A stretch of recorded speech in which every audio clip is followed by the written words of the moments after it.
Welcome to the Diablo's Den, Corona Chronicles, number 19. I'm your co-host, Jay Reason, and I am here with the one and only Danny Diablo, a.k.a. Lord Ezek. Yeah, what's up, everybody?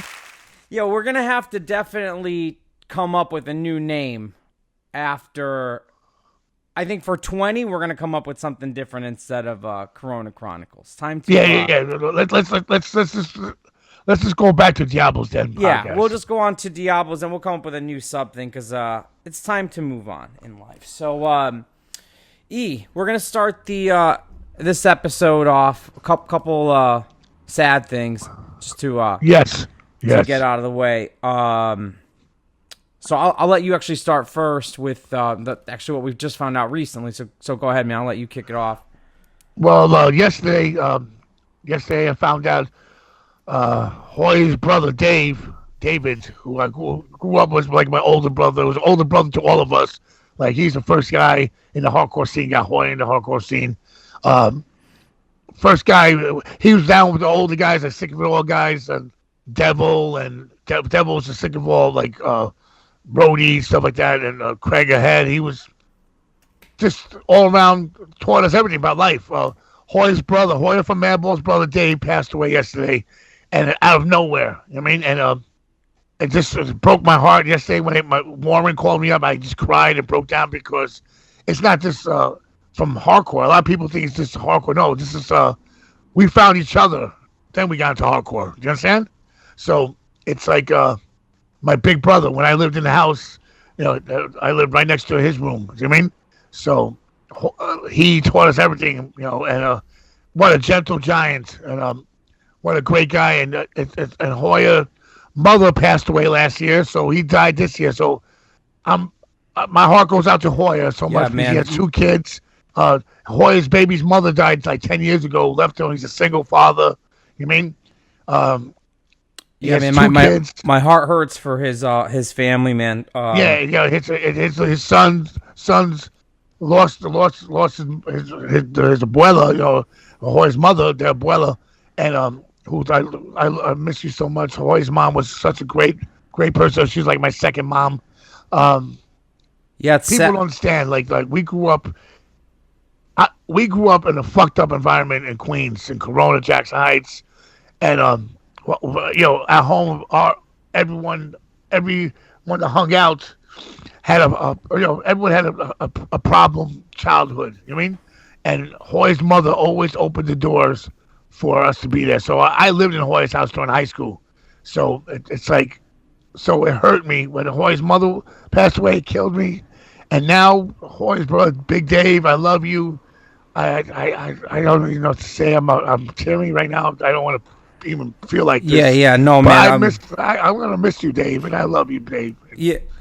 I don't, I'm just gonna. I can't believe that I'm never gonna feel like, when his mother died, he held me. We held each other. We both started crying, and right now that's all I feel like when both our heads hit each other, holding each other, like we're little kids again. You know? Yeah. So, he taught me everything. For like a lot of stuff that people. It was sad, but also a lot of funny shit. You know what I mean? When we were kids, we used to try to jump him.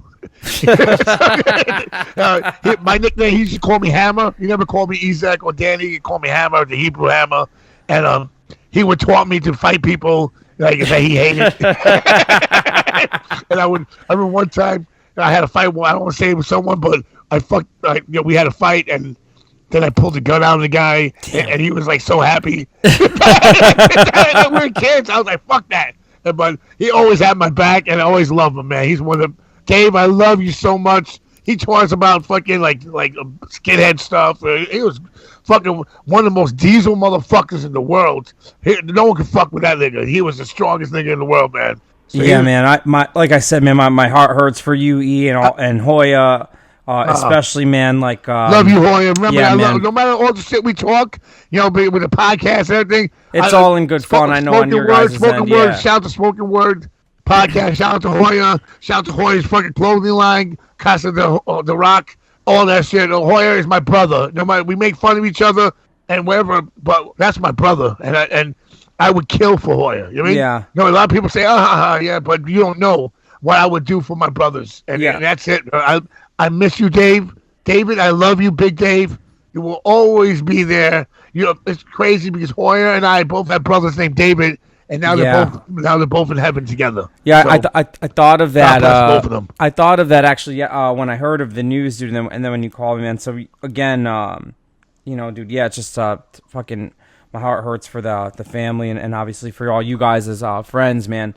And then we had some other fucking brutal news, man. This was a tough one too. Yeah, here. Tell them about that. That's horrible too. Yeah, in Connecticut, you know, friend of the podcast, man, and you know, dude, a really good kid. It hurts my heart to say this one too, man. I actually can't even believe I'm gonna fucking say this on our podcast, but fucking, you know, Thursday or actually early Friday morning, we lost Tom Brill, who you guys know as the Red Baron.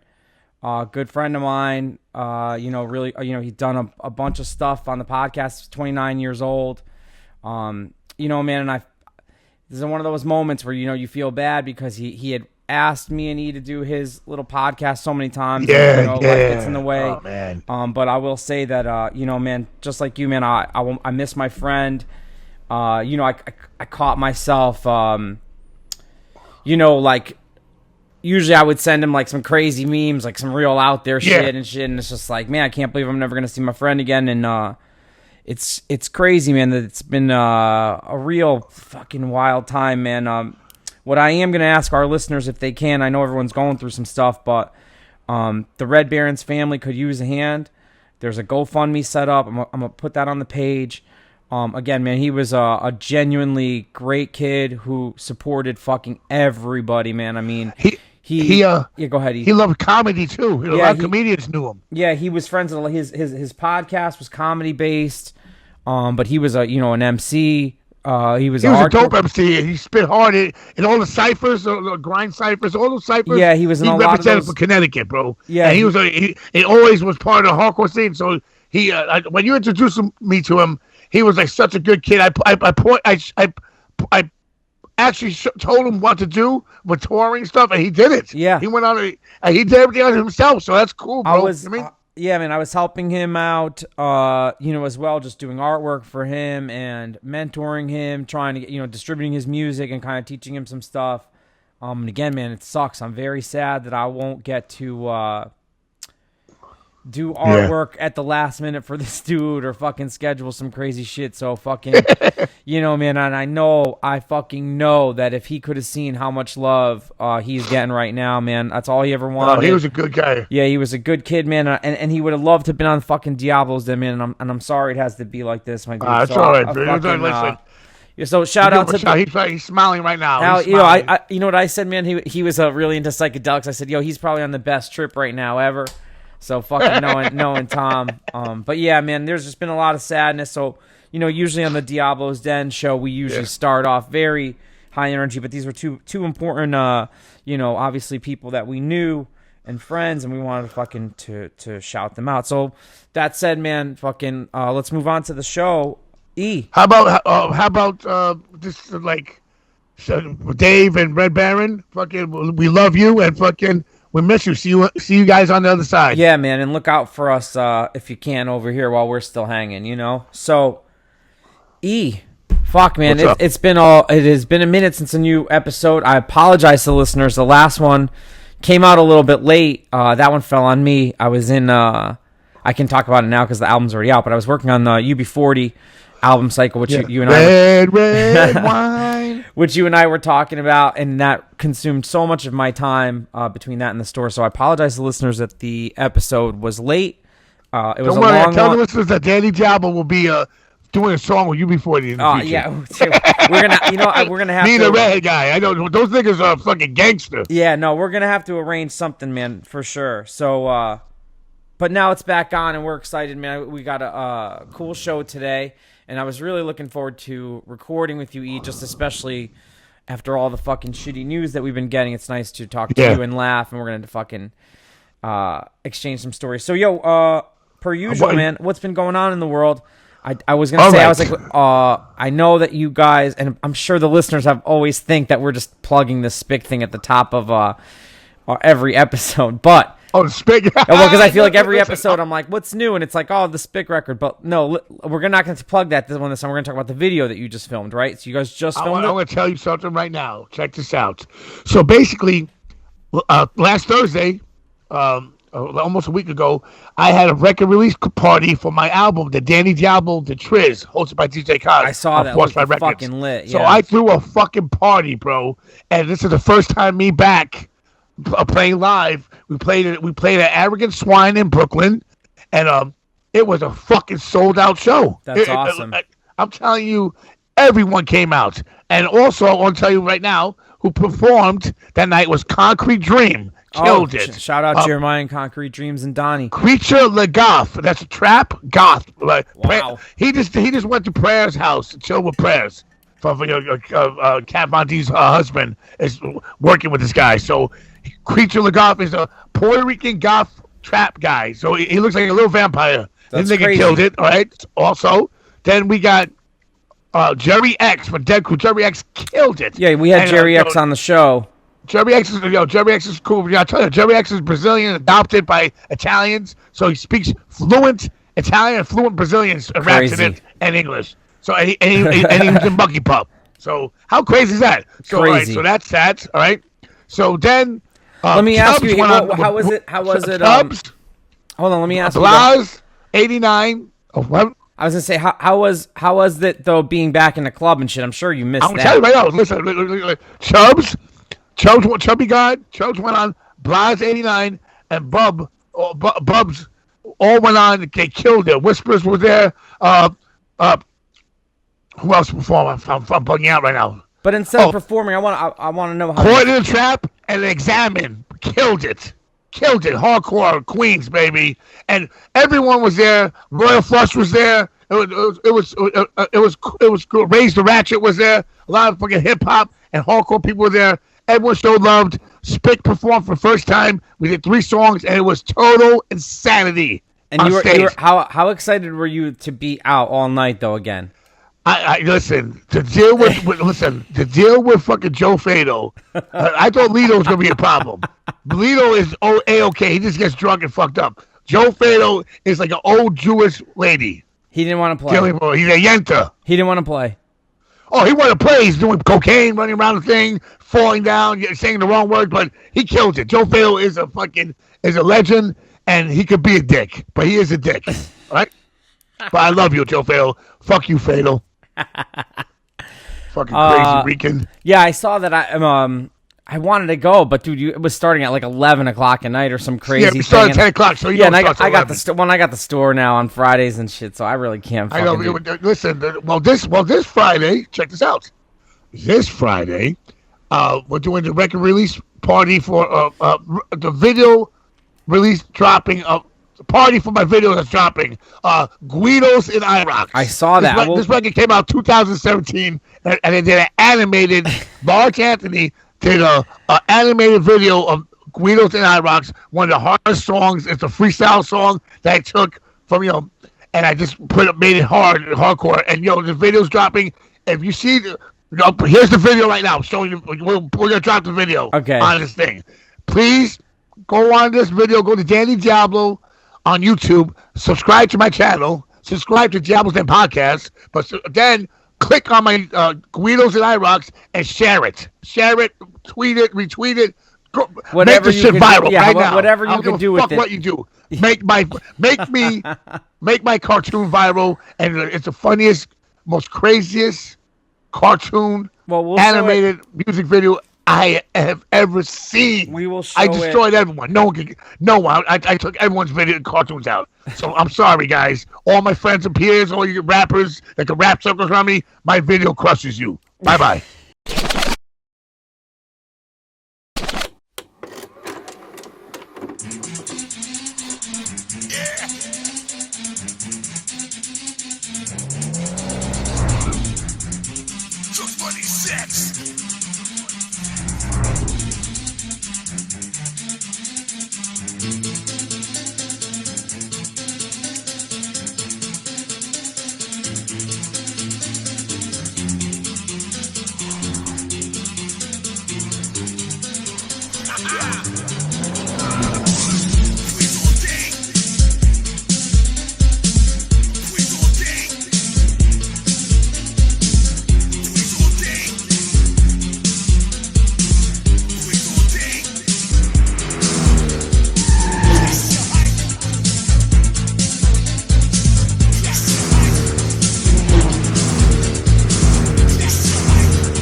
a heart of gold. Sophisticated, the Lord of the Rings. Jackson Heights, motherfucking Queens. When death is distant, we know no fear. Got blood on my soul and evil is here. Took money, sex, I want it all. Listen close, I hear the reapers call. Question the facts, examine the evidence. Diablo reigns supreme, it's evidence. Crack your skulls, I made my bones. Queens all day, kid, we're not alone. People are watching, they want your soul. Like wheels and rocks, sporting gold. We got that cocaine, bring the hose. Time and money, so let's do these shows. Demons are watching, they want your soul. Like wheels and rocks, sporting gold. We got that cocaine, bring the hose. Time is money, so let's do these shows. Below poverty level, wanna get ahead. That's why you're so nosy, just give me some head. Animalistic, I'm a beast. Drink blood from the chalice, ready to feast. I lust for whores and cocaine. Kills the demons and numbs the pain. Time is money, so keep it moving. Glocks and Uzis, we crush grooving. Broken windows, broken dreams. Broken hearts, gotta get the cream. I'm so fly, I'm so hood. The gunslinger, Clint Eastwood. People are watching, they want your soul. Like wheels and rocks, sporting gold. We got that cocaine, bring the hose. Time is money, so let's do these shows. Demons are watching, they want your soul. Like wheels and rocks, sporting gold. We got that cocaine, bring the hose. Time is money, so let's do these shows. Like wheels and rocks. Wheels and rocks. Wheels and rocks. Wheels and rocks. Got that cocaine. Wheels and rocks. Cocaine. Bring the hose. Time is money, so let's do these shows. Demons are watching, they want your soul. Like widows and rocks, sporting gold. We got the cocaine, bring the hose. Time is money, so let's do these shows.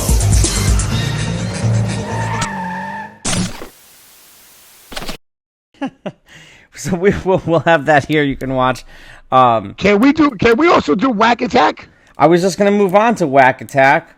So Yeah. last episode we had our new segment called Whack the Whack Attack, Whack Attack.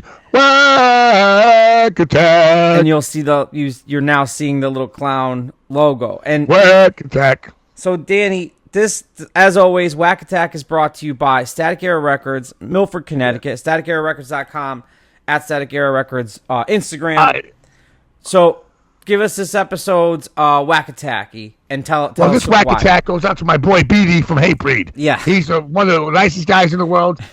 Every time I tour with BD, Hatebreed, or even on the road with Hatebreed, BD and I always, Bass Mafia. We always BD's the chilled, best. And we love BD's a great guy. So some asshole, because a lot of these dudes, especially these metal dudes, are fucking assholes. But let's go. The hardcore guys that can be dicks, hip hop kids dicks, but metal dudes like Slayer, listen, it goes to the retard list. Retard. Listen, I'm sorry, I can say what I want to say on my thing. I don't give. I'm not PC, so when I say that there's a metal retardation list, it goes the retard fans. It goes Slayer #1, the retards love them. Pantera #2. And Hatebreed #3. So they got the wackest, stupidest fucking fans in the world. And I don't give play Rage Against the Machine, dude. And like fucking retards, right? I don't give a fuck. You know what I'm talking about. If you're one of those guys, I'm sorry you're retarded. No, just be happy and be retarded. Listen to more Yeah, Slayer. no, But besides that, one of these assholes, especially those who want a European retarded fucking fan, it's even dumber. So they're like Neanderthal. So one of these retards wrote to Beatty how what they want to die. Well, I want to tell that guy, suck a dick. Hatebreed is one of the best bands in the world. The first Hatebreed album is my favorite album, Satisfaction, whatever, the one I want to tour with. Jamie Hatebreed, I love everyone in Hatebreed, man. I love you motherfuckers. We'll have a and I was gonna say, what's the guy's name that wrote that to him? Tell me right now. Put it on right now. Put it on Whack Attack. You will you'll see the fucking message Beatty posted, but it's from a guy named Oleg. O-L-E-G. Well, Oleg, you can suck my dick and your mother sucks dick. All right? And I hope she gets fucking raped by a wild bunch of fucking African dogs and hyenas. So there you go. That straight from me is that. Yeah, shout out to Hatebreed, nigga. What's up, Joshua? I got your back, nigga. That's this episode's Whack Attack, brought to you by Static Killer Records. I love the Whack Attack, man, because it's almost like, if you're gonna put something on public, we're gonna be able to talk about it. Fuck you, Oleg. Suck a dick. Fuck you. You know what's funny is like, I would never, even if and there's mad motherfuckers I don't like. I would never write some shit. I would never say, why would you say that? Why? Like, what have you done, Oleg, besides eating potatoes and drinking vodka? What have you done? And having no ice. No ice, nigga. Because you know how there's no ice in Europe ever? Like, remember in the backstage, there was never no ice. Yeah. Oleg. Fuck you, Oleg. E, what have you been watching? Anything been going on? Even sure. What I've been watching is Godfather of Harlem. What's that? With Forrest Whitaker. Amazing. It's about Bumpy Johnson and Vincent the Chin Gigante. But it's cool. It's about Harlem in the 50s. It's a TV show. It's a TV show or movie? No, it's on Amazon Prime. Okay. It's new. I've been me and my girl watch it, but it's not really factual. Oh, like they kind of like it's very hip hop. They make it like hip hop and Bumpy Johnson's great, but everyone knows that Chin Gigante was a real mobster that would kill Bumpy Johnson in 2 seconds. Yeah, like a fictionalized version. But Bumpy Johnson was an ill nigga, but he was nothing compared to the Chin, all right, and the mafia. So, but it's a cool little story. I like it, and Forrest Whitaker is so fucking amazing. Forrest Whitaker is hard. I love him. He's great. Everyone in this series is well acted, well written. It's fucking amazing. So shout out to everyone in that production. So shout out, I'll have to check that out, man. Man, I feel like I'm always saying this. I've just been falling behind on watching stuff, but Viv and she watches a ton of really bad reality TV. Oh my girl. Yeah. 90 Day Fiance. Yeah, and then we have Discovery Plus subscription, so we watch all kinds of fucking ill shit. So I'm actually not going to say anything that we've been watching because it's just everything has been so whack, except for the Cheapskate show is back, and I always like that. The people. What's that about?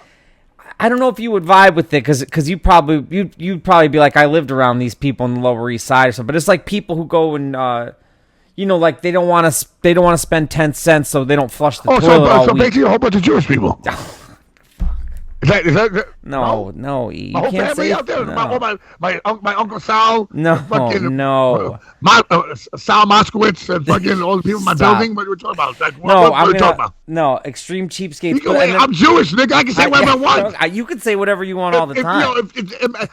Listen, I can say whatever the fuck I want. First of all, all these Jewish people don't say that. I make the Jewish gangster shirts. I beat down Nazis because I was Jewish and they came in. So don't tell me if you haven't beat down a Nazi, don't talk to me. All right, you fucking little pricks. All right, all you little fucking pricks, scumbag bitches. I'll slap the shit out of you. All right, cancel me. It's like canceling Gigi Allen. It's not gonna happen. It can't happen, man. That can't happen. But what's fucking up? No, I just Shabbat Shalom, nigga. It's just such a crazy show because I like that and I like Hoarders a lot. Oh. Yeah, Hoarders a tough watch. God, Hoarders. Then there's a new sad, right? There's a new spin-off from Hoarders that just started where they go in and they clean all of it after. Oh, they help the hoarders out? Yo, but no. It's like they deep clean like the fucking house and shit after. Yo, it's fucking wild. Like Viv can't even. She's just like, why do you watch this shit? So you know me, man. I like all that. I know it's sometimes it's so crazy that like when you get older, you just lose your mind, nigga. Yeah. Well, how foul is that? Yo, you know what's wild is like it's always kind of like there's always something tragic that happens to these people. I always feel bad watching that sets off that like it's usually like a death. It's like watching the person who's fucking fat as fuck and he's trying to lose weight, but he has an operation, and the guy can't get out of bed. I'm like, you fat fuck. Yeah, like that's we watch. No, I feel bad, but then I'm like, yo, nigga, stop eating fucking 45 chicken wings a day, nigga. And then you'll be all right. Yeah, we were work watching, out a little bit. What's that one called? 600-Pound Life or whatever. There's some. Listen, man. Discovery Plus is a dark hole that you don't want to go. I need to talk to Discovery about the Danny Diablo show. Yo, I'm telling you, man. Somebody. One day that show is gonna happen because it is gonna happen. I got so much shit I'm gonna blow up. Don't worry, Jay. They're gonna give us money, Jay. And when they give us money, we're gonna be so big. I still want to see the Fantastic Van one. No, listen. I'm still. That COVID really fucked that up. Yeah, no, I know. COVID voyage. Danny Diablo's Fantastic Voyage. Yeah, it's going to happen. That shit was.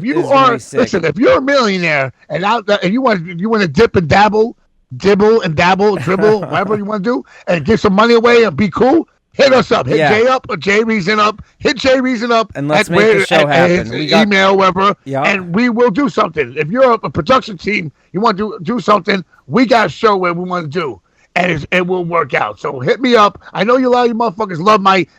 The way we act together. I have an amazing show, and Jay's gonna be in charge of it. So that means I'm not in charge of it. That means it'll actually come out. If I'm in charge of it, it'll fuck up. But Jay knows how to deal with me, so it will work. Right? So everyone out there, if you're Israeli, Jewish, Arab, wherever, you have lots of money, and you're Sikh, have tons of money. No, whatever. Dubai, we'll go there. Whatever you want to do, just hit us up.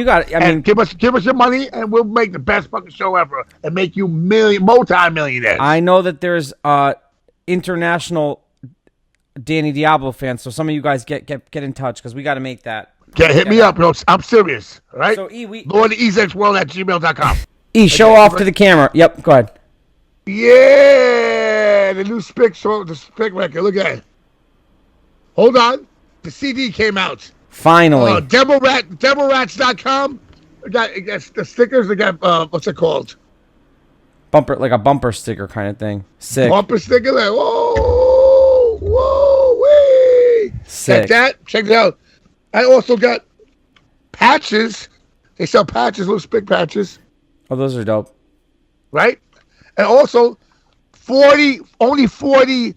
We got the test pressing of Spick's Recycle. Only 40 test pressing. Here's one of them. But look, fucking vinyl. It's a test press. Test press. All crazy stuff. That's dope. And here goes. Look at this. Did you spray those yourself? No. This is all crazy. Oh, that's the artwork? Yeah, it looks awesome. I'm trying to show it, but... Yeah, it's cool as fuck. Those guys always do a nice job with the packaging. Yeah, I'm saying, go out there, DevilRats.com. That's it. Just Devil Rats, no www, just DevilRats.com. We'll have a link. Or go to Devil Rats on Instagram. Click on the link. We got man merch. We got look at. I'm sorry about that. Sorry, I feel like a fucking we got mad shirts. So our guest tonight, I'm stoked to have on. I known him. Since back in the probably later 90s when I first met him. Most of our listeners probably be most familiar with Shadows Fall. But I'm an Overcast fan. People love Overcast, B. Yeah, Overcast is fucking sick. Overcast, hard. So we got Brian Fair joining us. So give us a second. We're going to get him on and come right back. All right, I'm excited to welcome Brian Fair from fucking Shadows Fall and Overcast of the fucking Diablo's Den. Yes.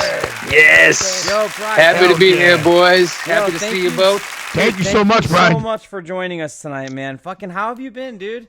Yo, I've been good, man. I've been good. Just been chilling, starting to get my old ass in shape again for this Shadows Fall reunion show coming up, man. I haven't been yelling at anyone with my kids when they get out of line, so I gotta get the throat back in shape here so I can start screaming at people again. So, dude, talking about the Shadows Fall reunion, that was one of the things I had on my list. So let's just jump right into that, man. I'm fucking so excited. I bought my tickets for the Palladium. I can't. Yeah. You don't have a hookup at the Palladium at this point. Come on, man. Just walk through the back door. Here's the thing. It's not even about that, dude. It's the fact that shows are back and that I can fucking buy a ticket and that I can support a band I love. I will do that all day, whether I can get in on the list. Mad love for that, though, for real. Yeah, for real, man. I was so excited because, obviously, dude, you and I keep in touch on social media, and, I was just always curious if that was going to happen. And when I saw the announcement, man, I was fucking so excited. So, Brian, tell the listeners a little bit about how did that come together finally and why now that, the timing. Tell us a little bit about that. Yeah, we always stayed in touch. Like, even when we ended the Shadows Fall, it was more that we stopped touring full time because of life. We were still all friends. We're still all close, still family. So we've been talking about it for a while. Unfortunately, everyone else ended up in like classic thrash metal bands, so they're busy as hell. John's playing in Anthrax. Jason's playing in Overkill. And even Matt was jamming with the guys who were in Megadeth for a while. So I was waiting for fucking Exodus or someone to call me, but so once we could, we talked about trying to do it, and actually we got it going last year. And of course, just like everything else in the world, the plans got scrapped because of the pandemic and everything kind of fell apart. So this year, once we knew we could get things going again, and venues were starting to open up, our good friend Scott Lee, who was actually the original manager of Shadows Fall, hell yeah, to Scott Lee. He got in touch and just, made the everything happen, got the ball rolling. Everyone's schedules worked out, the planets aligned, and we're able to do it. And right now it's only one show. People keep asking if there's more. We're like, we just want to see if we get through this fucking one first, survive, and then we'll see what happens, So. That's fucking amazing. What have you been doing musically since Shadows Fall was over? What else have you been doing? I moved to St. Louis a little while ago. My wife's originally from here, so I'm Midwest living, which for an East Coast boy was a little bit of an adjustment. But luckily, I found some dudes here in this band Hell Night who I started jamming with. It's way more like raw, like down-tuned punk rock shit. It's very cool, dude. Cool. It was cool to hear you sing on the music, like you said, is just real raw. Is like the best example, man. With your vocals, it complements it though really well. Yeah, it was nice to do something totally different. I didn't want to just jump into like something that sounded like Shadows Fall Junior or Part 2 or something. So I've always been more of an old school hardcore head. So for me to kind of just kick it up and go 100 miles per hour all the time and just scream my head off was a blast. It's weird. The older I get, the more brutal the music I'm making gets. That's the same thing with me. It's like everything I do is I do it. I'm going to be 50 years old this year. I'm still making hard-ass, ignorant music. Fuck yeah, exactly, totally. See, we're around in our 50s. Now I got real shit to complain about. Before, as a kid, I thought I had things to complain about. I'm like, nah, real life has smacked me in the face. Now I'm like, I got some real shit to say now, Yeah, it's funny, man. Brian, you not to jump too much around, but you mentioned your love of hardcore, man. And that's actually how I first met you, was at the tune-in of all places, man. With Overcast, dude. The tune-in was the fucking spot. Yo, you guys, listen. I want to say this. This is crazy. First of all, Don Capria from my old drummer, my ex manager, my brother was the biggest Overcast fan in the world. He always hyped up Overcast. Always. Yeah, we used to play shows back in the day with some of his other projects back in the day, man. Yeah, he's always was giving us mad love. So man. And he's just like, and I always used to be bugged out because I would be like, that's a whole different scene. It's a weird scene. Are you from Boston? Yeah. I was. So I always thought you were from Pennsylvania up there. Weird. I because I don't know why upstate New York or something like there's a little. It's a weird part like where it's like a valley or something. It's like New York, Pennsylvania, and Massachusetts all together up there. It's like weird, bro. In the mid '90s, weird shit was coming out of that whole area, man. And it was, which was good. The good thing is we actually got to play shows in places like the Tune In and out in Albany at the QE2 because we were just as fucked up as those guys. And like, while all the other bands, we had to make our own scene, you know? Yeah, you guys had a diehard. I'll tell you right now, Overcast has a diehard. It's almost like how people look at Candiria. You mean it's like but in the Overcast in your world, that's where you guys were doing a thing. They were like our brother band too, Candiria, and it's funny. We always knew even then. We're like, God damn it, we're the band's band. You know, like all the bands loved us, all the people in the industry loved us, but like all the cool kids in the scene were like, nah, you know. So like, so we're like, you know, we always knew it. We're like, we're gonna influence a bunch of bands. We're gonna take our ideas, dumb them down just enough, you know, and get huge. So you know, it's a classic too. Like after Overcast broke up, everyone would be like, "Yo, when are you guys doing Overcast again?" We're like, "Well, where were you when we were a band?" You know. Well, there's certain bands that musically that are fucking brutal and fucking. When you hear something like Overcast, you hear that shit. It's raw, but it's brutal. Candiria, the Red Chord. What's the one? The one we get, the metal band with the M, the Mastodon, stuff like that. Like you know, like Overcast was doing hard that style, bro. Yeah, we were on our own shit back then, which was cool because we branched a lot of scenes. We got to play with death metal bands. We played with straight edge bands. We played with everyone.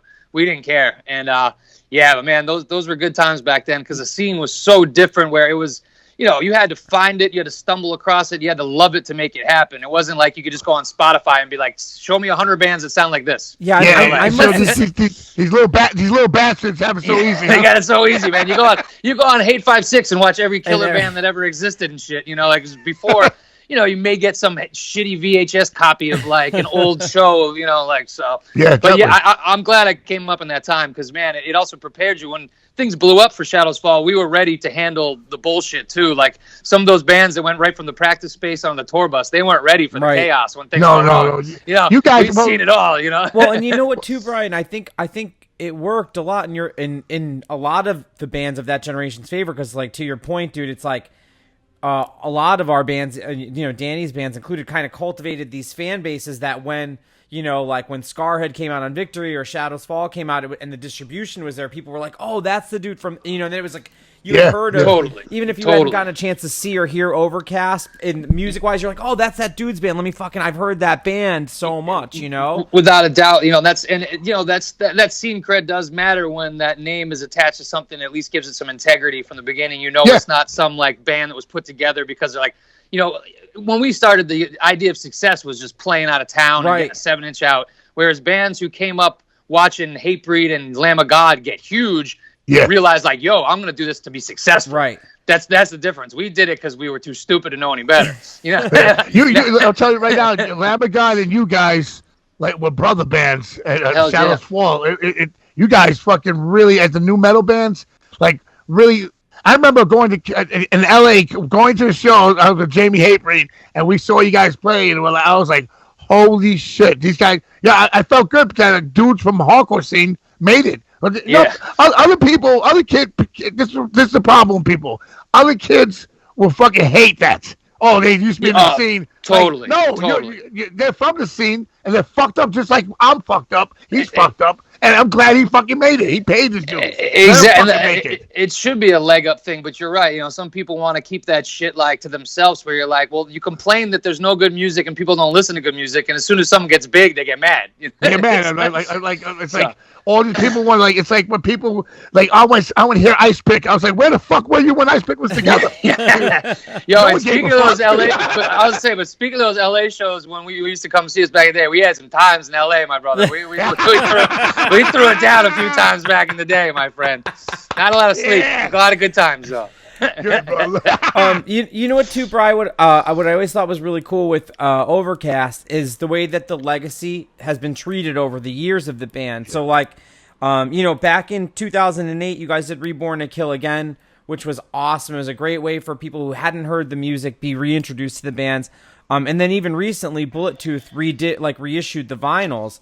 Yep. That's cool. Like, which is fucking awesome because I think a lot of times, bands from that, like our generation don't care enough to care, carry on that stuff and make sure it's still available? Like, was that always a conscious decision with you guys with Overcast? Yeah, I think it was just kind of more natural. Like, honestly, we were really proud of what we did, and we thought it mattered. We thought it like stood the test of time. So once, kind of Kill Switch Engage blew up and Mike D had that platform, and when Shadows Fall blew up, we were kind of like, we can shine a little light on that stuff to people who might have missed out on it, or people who like heard, oh shit, there was a band that had guys from Kill Switch Engage and Shadows Fall in it before. They're like, oh, so they go and check it out and get stoked, But now, honestly, the getting to re-release that stuff is amazing, because it was so limited. If there was vinyl releases, it was so limited back then. It was so hard to find. Now it's like that was an art form, right? That's the other thing. Now it looks the way we wanted to do it. The colored vinyl looks amazing. You're a big remastering sounds good. You're a big vinyl guy, Bryce. So I'm sure for you. I'm sure for you it was. Half of it's for me, where I'm like, yo, can we do a gatefold double release with every million colors? They're like, well, yeah, but you're not gonna make any money off it because it'll cost $1 million. I'm like, whatever. Nah, I need one. I need two. I want gold flakes in my vinyl. Yeah, exactly. No, I put a little piece of each dread in the vinyl. That's how I make each one special. Yeah, those reissues. I was talking to shout out to Josh Grabell who reissued those and told him we carried a bunch of those at the retail shop. Sold right out of them. They look fucking great. And again, man, it's just cool that for people who weren't familiar, to your point, dude, to re-find out that band, because to me, man, I have so many memories of seeing you guys play. Even like you earlier said, with every kind of band, man, you guys would play with like Follow Through, who was like a straight edge Youth With Faith type band, and then play with that's cool. Play with like Ground Zero. Yeah, play with like Ground Zero, who was like more in line with you guys. And it was really fucking cool, man. And I always, like I said, I think watching bands like Overcast and like all just the variety of living in Connecticut, man, got me into so much fucking awesome stuff. One of the cool things about the Connecticut scene, and even the New England scene in general at that time, was the shows were mixed up. There was a lot of mixed bills. You'd have grindcore bands playing with hardcore bands, playing with death metal bands, playing with pop punk bands. It didn't matter. Yep. Like the tune-in was classic for that, because Fernando would throw every band on that he could and add 10 locals. Yeah. I loved it, because we would play with straight edge bands, and sometimes you'd get those kids who are like, oh, keep your metal out of my hardcore or whatever, like keep your chocolate out of my peanut butter shit. Yeah. But like you try and win those kids over. That would actually motivate me to go harder, play harder, because if you're just playing to people who are already part of your scene and into that, it's easy. It's like, I like to try and win over those weird audiences, and Shadows Fall did that too, where we wanted to play with all those new metal bands in the late 90s, early 2000s, so we could blow them off the stage with some, sweep picking and mosh parts, Yeah. You know what's cool also? That when I saw you guys, because like I used to go up to Poughkeepsie a lot, and that scene loved you. The chance was great, man. And later on, I was just so happy that Shadows Fall got, like, Overcast was big, but Shadows Fall got a budget behind it got a record company behind it. I was like, good. See what happens? That you deserve that. Yeah, thank you. Well, thank you. I was like happy that you like it was over the Shadows Fall. I'm like, yo, Overcast is dope, but Shadows Fall is its own thing to reckon with, bro. Listen, I'm telling you right now, it was like you, Lamb of God, God Forbid, all these crazy bands that came out at the same time, and you guys were fucking killing it. Trivium. I'm saying, like, it was like, to me, it was like, these bands are cool, but a lot of these bands are like, they had like one person in it. Where you guys, I knew where you guys had come from, and once you did your videos and you put out there who you were to show the whole shit, kids love that shit, bro. It was. We always said, man, like, if we could get in front of people, we're gonna win them over and let them know that metal's still alive, especially in the States. Yeah. And one of the big turning points was at Ozfest 2003, where the second stage was half bands like us, Chimera, E-Town Concrete, Sworn Enemy, and then a bunch of new metal bands who were on major labels. And man, like, we just went out there and smashed every night, Kill Switch. That's amazing. That's the crowd saw it. They're like, what is this? Like, we liked heavy music, but we didn't even know this was here. And the response really, it fueled us, because we're like, we knew it. We knew if we could get in front of people, get on MTV2, do that shit, we could make it happen. So it did, man.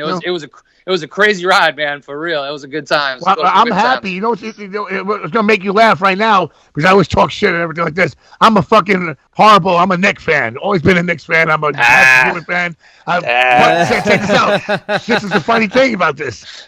My people ask me who's your favorite ball players in the world, the top two, and people get mad at me. My top two ball players is Dominique Wilkins and Larry Bird. There you go. People say Jordan. I was like, Larry Bird would kill Jordan on a one-on-one. Dominique Wilkins would kill Jordan on a one-on-one. And that's the thing. No one's like Bird. I grew up in the glory years of Bird, so I was in the Garden in the '86 championship run. You know, I was hooked from day one. You know, like growing up watching him and McHale and Parrish and them play together. So, you know what's funny is Ewing, though, was one of my favorite players of all time. Ewing was my favorite. I was a big Hoyas fan, so like I love Georgetown, so I was always. I love Syracuse. I love. I used to like Sherman Douglas, Ronnie Cycli, and the Coleman, stuff like that. Yep. You know? So I'll give respect. I'm always gonna bleed green and be a Celtics fan for life, but I'll give my respect to the Knicks. I love the fact that Larry Bird looks like a fucking redneck, and he doesn't give a fuck. And he would not only talk shit, he'd tell you what he's gonna do. He'd be like two dribbles to the left, shot, bucket, and then he would do it. He would be like, go fuck your mother. It's so great. Like, I wish they would have been mic'd up back then, like now, because he was just annihilating people. He was like so ugly, he didn't give a fuck. He would drink all night and go right there. Right, play ball. Yeah, he would kill everyone. Dude, imagine him being talk about load management with these new athletes who take 6 days off. You know, Larry Bird can't even stand up. Is laying on his back during timeouts and then goes out there and drops 30. You know? No one can stop him, and no one realized that he was an amazing defensive ball player, amazing rebounder. He was a triple threat at all times. Knew everything. So hell yeah, to the Bird. Bird, yes, Bird. Yo, shout out Larry Bird. Brian, before we jump into Shadows Fall, man, I want to. There's a story, a Connecticut show, infamous Overcast Connecticut show, where you didn't show up. Do you know the show I'm talking about? Can you tell the story and settle for like? It was with Hatebreed in West Haven, Connecticut, but the band played anyways.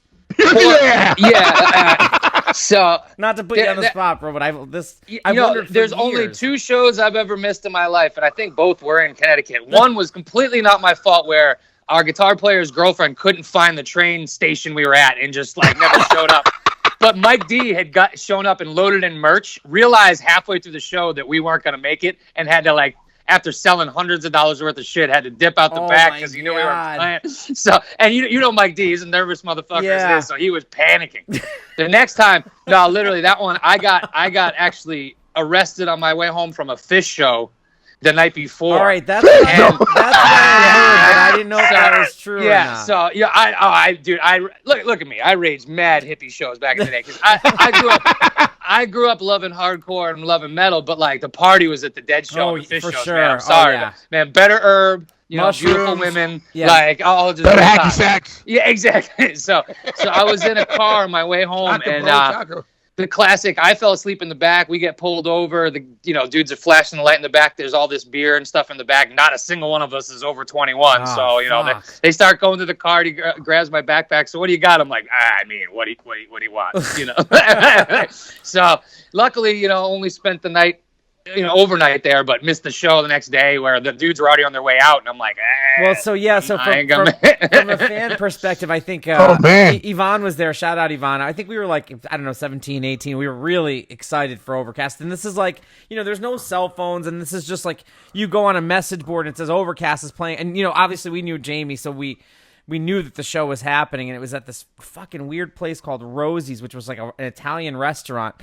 And the band is there, and they end up playing just a full instrumental set, and it was fucking pretty cool. Like, I'm glad they did that at least. I'm glad they did that because I felt so bad, but I'm like, I'm literally handcuffed to a pole. No, it's in a state highway. Yeah, exactly. We've all been there, man. We've all been there, but I'd always heard that was the Fish thing, so I not to put you on the spot, but I had to ask because I love that. But I beat all the charges too. Awesome, so it's all good. Continue without a finding and moved on. It was good. That's stuff. all that matters. So, Brian, tell us story. about Brian, tell us a little bit about, so Overcast is winding down, and then you going to do Shadows Fall right away, or was there anything in between, or what? You had something else. You did something else, right?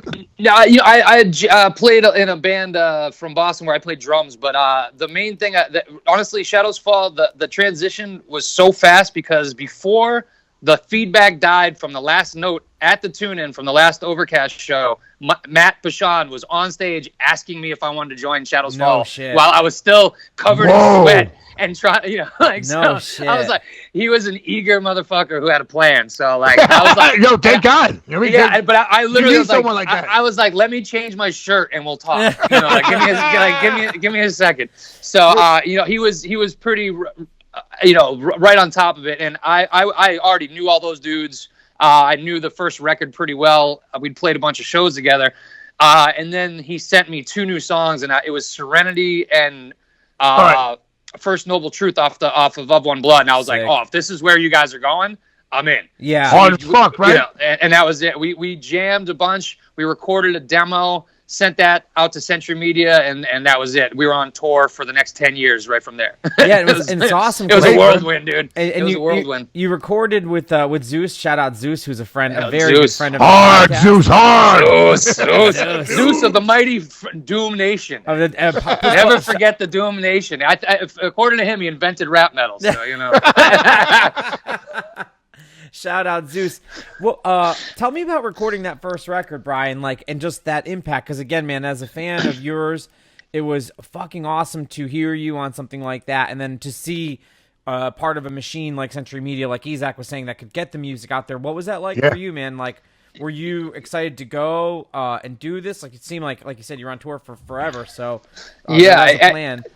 It was pretty crazy. Like, recording with Zeus is amazing. Like, that dude's he was like at that point like a 6th member of the band. Yeah, he plays guitar, bass, he does everything. Right? He did everything so good. And we were really prepared musically, but that was our first time recording a full length of that kind of like level. Yeah. And Zeus took all the money that Century Media gave him and put it into his studio, which also shows you that he wasn't fucking around. He was trying to get out of his closet and make this thing for real too. So we all kind of had a goal to like, let's blow some minds with this record. And man, it took off from there right away. Recording it was a blast, but like, it was still shoestring budget where I recorded, I think, all the vocals in 2 days, type of shit. Believe me, I did. Yeah, you know how it goes. Where you're like, I hear about these people taking months to make a record. I'm like, man, they give me like 6 hours to record 12 songs. And I really pushed myself on that one to not have it sound just like Overcast. I wanted to, push the singing vocals a little more. Singing, right? The singing was a different thing. Yeah, just try some more melody, push myself a little bit. They were writing stuff that demanded kind of hooks and stuff like that. So I had to, get out of my comfort zone. Luckily, though, at that point, when you're writing your first record, you got a million ideas. Right. And they were flowing. They were flowing like crazy. Second record comes around with expectations. You're like, yo, okay, wait. now we got to write some hits. It gets crazy as I get older. I know what I want now. I know like I know what's going to work and not going to work. So even if I'll try new things also, and I love working with different people and different engineers. You learn something new when you're working with a different person in the studio. So you learn new tricks and all that stuff. But I know where I'm comfortable recording. So I know what's going to work and what's not going to work. Well, it is funny when you've been doing this for a while. You get in that environment and you're like, it feels like home. You get in front of that mic. You've been doing it for decades. It's just that comfort zone. Where even like getting ready for this reunion show, you get a little nervous. Then you're like, the muscle memory kicks in. It's like it's just in you still. The fire's still there. So, but yeah, man, I really was excited to kind of get with Shadows Fall, try some new shit, and really just the first time where we had a label behind you. You had some budgets. You had some tours opportunity. What's crazy is our first tours were so eclectic. We went back-to-back tours. The first one was a death metal tour where it was us, Christian, Cataclysm, Jesus. from Sweden. Can't believe I can't remember their name. It's gonna drive me crazy. And then the next tour was King Diamond. Oh no! So we went right to old school amazing. metal. Sorry, Dismember was the other band on the last tour. Dismember. Shout out to Dismember. King Diamond right afterwards. Then the next tour was Glassjaw. So that's some crazy fucking musical fucking. We went from death metal to King Diamond to Glassjaw. So within like 3 months, we covered every possible heavy music scene we could. It's so. I would pay money to take a picture of King Diamond and Daryl Palumbo next year. That'd be so good. What was it like touring with King Diamond, man? It was crazy. It was crazy. He was the coolest Smoking dude. cigarettes? That dude, like, he wouldn't let AC on the bus and stuff, so the rest of the band is just No, smoking. he was in the back smoking Texas, cigarettes. just out of the back window, no AC on, because he's got to protect his throat, yet he's smoking. And what's great is they had kind of like, I think they're used to some bands who were like super fans of the King, so like we got all these rules of the day one, and we're like, we're not going to bother the King. We don't care, whatever. So right before we go on one time, he goes on one time. We're standing in the hallway. I think it was at the Key Club, and he's smoking a cigarette out back. And the Knife, our old drummer, just walks up and just taps him on the chest, like, "Yo, you got an extra one for me?" Bums the smoke off him as he's walking on stage. Oh, that's fucking awesome. Tour manager's like losing it, and King just smiles. He's like, "These dudes don't give a shit." Like, he's like, "They're cool. They're cool." Like, I met him with Josta, and I went in the back. It was me and Josta, and he was smoking. He had a towel around his neck, and I'm like, hey, he looked like he was like, it looked like a vampire movie. There you go. Yeah, so he's half vampire, half lounge singer. He's like just chilling out there with his red wine afterwards, But I remember one time I went in the back. The only 2 times 2 people really bugged me out. Like it's like I went in the back at Ozfest, and I went back at Marilyn Manson's thing with Josta. He's like, "Oh, Marilyn, this is Isaac," and we're talking. He had a big thing of cocaine, and he looked at me and he goes, "Do you want some, Isaac?" And he goes, "No!" He grabbed me, had to get me out of there. He's like, "You know what you're gonna do?" No, if he would have left me and that guy back there, who knows what happened? Yeah. That Ozfest 2003, I remember Marilyn just every time you go back, "Would you like some drugs?" Just that vibe. It's like, well, you're like, well, yeah. I mean, but yeah. Wow, that's cool shit. That's great. Yeah. So Bryce, you start touring and you start doing. I mean, Shadows Fall is taking off. Let's talk about the Art of Balance, which was like, to me, it feels like that was like the first. Would you say was that like felt the next level for the band kind of album? Without a doubt. That's tour bus money. Yeah, exactly. That's what we that record. We had our first real video come out. We hit the tour bus. Yes. That's when we started. The shows were getting bigger, and then the Ozfest opportunity came along, and next thing you know, we sold over 100,000 copies of that on Century Media, and it kept going up. Crazy. And and they were putting money behind us because that was the first time that had happened for a U.S. band for them. So that really changed things, where we realized not only could we were scraping by to get by before. We're like, all right, we can like do this on another level. We can get a crew together. Production started stepping up on the shows. We started taking shit a little more seriously. Like really trying to like hit every show as hard as we could. Like we everyone knows Shadows Fall. We party. We had a good time, but we also realized but you guys we got are an ready opportunity. To rock. No, you guys are ready. We knew we had an opportunity, and we didn't want to. Yeah, you did it. We wanted to go crush. So. You guys toured a set like all the time, and you had to like know what happens. A new band comes in and everyone forgets about you. Exactly, and we knew where we won. Like the record we thought was great, the videos are great, but we knew we were going to win people on stage every night. We get in front of you, we'll open for anybody, and we're going to come for your people. Like that was our goal, that was our mentality, and it grew like crazy. I mean, but also that was when the whole scene kind of blew up too. So it was great to be part of that shit. Are you going to ever do more shows with Overcast? Like, hopefully, we would love to. It's scheduling is always the toughest thing. We actually had a show scheduled last year too that had to get canceled. I think and it was gonna be us and Poison the Well, which I was so fucking stoked about, and then it all fell apart. But so hopefully we can do something again next year. But I got to get through this Shadows Fall one. I got to remember all these damn songs. I'm Googling my own fucking lyrics. I want to go back. That's when you're old. I want to go back to Shadows Fall really quick. So Brian, like you were saying, so obviously Art of Balance is fucking huge, and the tours are growing, and then obviously that shows off more with War Within. It has you guys have the infamous half gold plaque. Half gold. Wait, I gotta get it. Right, that's my favorite thing. So for those who haven't seen it, Century Media made half gold, 250,000. There it is, right there. That's hard. That's so awesome, man. Yeah. So we sold. I think it ended up doing close to 300,000 plus or so. But when it hit 250,000, thank you, dude. they sent us the plaque with the half gold because we're like, I don't know if we'll ever squeak it all the way up, but at least we got halfway there. Fuck it, that was always Joss's favorite thing when he'd walk into Zeus's and see the half gold. Dude, I love it, man. It's I'll have to put up a photo too of it, but it just goes to show, man, that I think. You know what, man? With streaming and the way music's consumed now, dude, fuck, man, that shit will go gold. I think. Is it gold? I'm sure. Not yet, but I'm gonna go start just downloading it myself with like on repeat, and just till it hits there. So yeah, tell people to tell people to start streaming it. Yeah. So yeah, that's awesome, man. I'm really excited that we got to talk about those records because they were so fucking massive, man, and the scene was. And the production was the production of all your music, Overcast through Chalice Fall. Production's impeccable, always bro. sick. Oh, thanks, man. Yeah, your vocals, the drums and bass always, and the guitars always on point, man. And you can't. A lot of bands will be like, "Oh, this recording sucked." But you guys always had great recordings. Thank you, man. Really cool. Thank you, man. It always had a very the one thing I thought that was cool about Shadows Fall was that the production was always very accessible to whatever you listened to. So if you were like a hardcore kid, it didn't have that super triggery and that's shout out again to Zeus and what a fucking amazing that's him knowing the line between that stuff where it's like, yeah, we weren't a death metal band, so to trigger everything like crazy would have killed some of the natural feel of Jay's drumming because he's got some swing to him.